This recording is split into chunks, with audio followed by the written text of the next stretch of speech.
خانم کپڑے سیتی ہیں، اپنے لیے نہیں بلکہ گڑیوں کے لیے۔ وہ پڑھی لکھی نہیں لیکن اپنے ہاتھ کی بنائی گڑیا بیچنے کے سلسلے میں پورا پاکستان گھوم چکی ہیں اور دبئی بھی جا چکی ہیں۔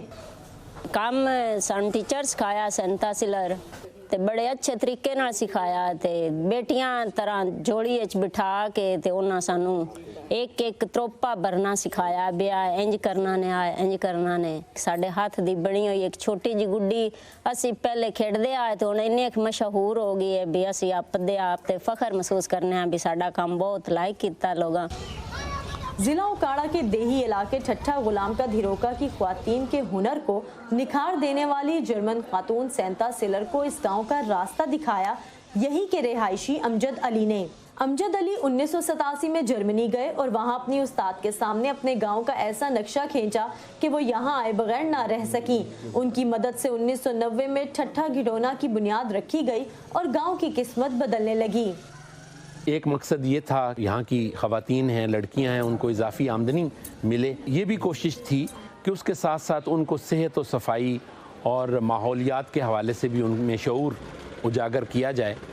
تو یہاں پر ہم نے ایک کلین واٹر فیسلٹی جو ہے وہ لوگوں کو دی ہے۔ گاؤں میں ایک ڈسپینسری قائم کی تھی جو کہ اب ایک الگ بلڈنگ میں ہے۔ ٹوٹل ہی کچی آبادی آئی، سینتا دے آن نال سڑک بنی، لائٹ آئی، باقی سارے لوگاں پکے گھر بنا لے، سکول بھی بنے، 2 سکول بنے۔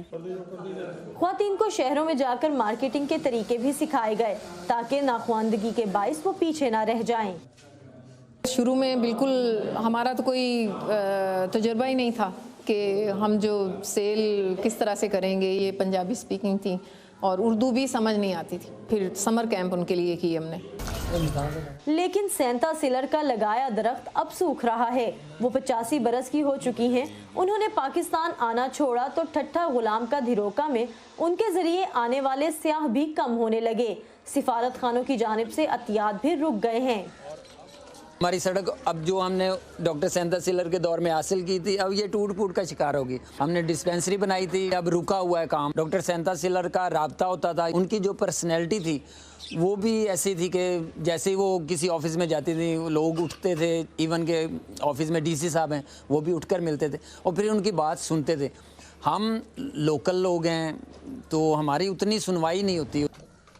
رہی صحیح کسر کووڈ-19 کے باعث نمائشوں کا سلسلہ بند ہونے سے پوری ہو گئی۔ ایک گڑیا، اس کا لباس، جوتے، آرائشی اشیاء بنانے کے کام سے 8 سے 10 خواتین کا روزگار جڑا ہے۔ سال میں کم از کم بھی 4-5 ایگزیبیشنز ہو جایا کرتے تھے مختلف سٹیز میں، اور اس سے پھر یہ ہوتا تھا کہ ہمیں بہت سارے آرڈرز مل جاتے ہیں، بہت سارے نئے لوگ آتے ہیں۔ اب چونکہ ایگزیبیشنز نہیں ہو رہے اس لیے ہمیں آرڈرز بھی نہیں مل رہے۔ پاکستان میں سب سے پہلے 1997 میں شمسی توانائی کے ذریعے بجلی بھی اسی گاؤں میں آئی تھی اور دیہی زندگی کو کھیتی باڑی کے تصور سے آزاد کر کے ہنر مندی کا راستہ دکھا کر یہ پنجاب کے ماڈل ولیج کا درجہ رکھتا تھا۔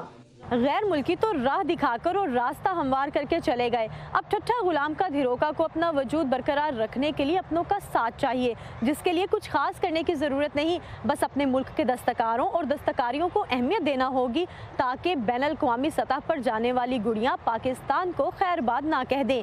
سمن Khan, voice of America, ٹھٹھا Ghulam کا دھیروکا۔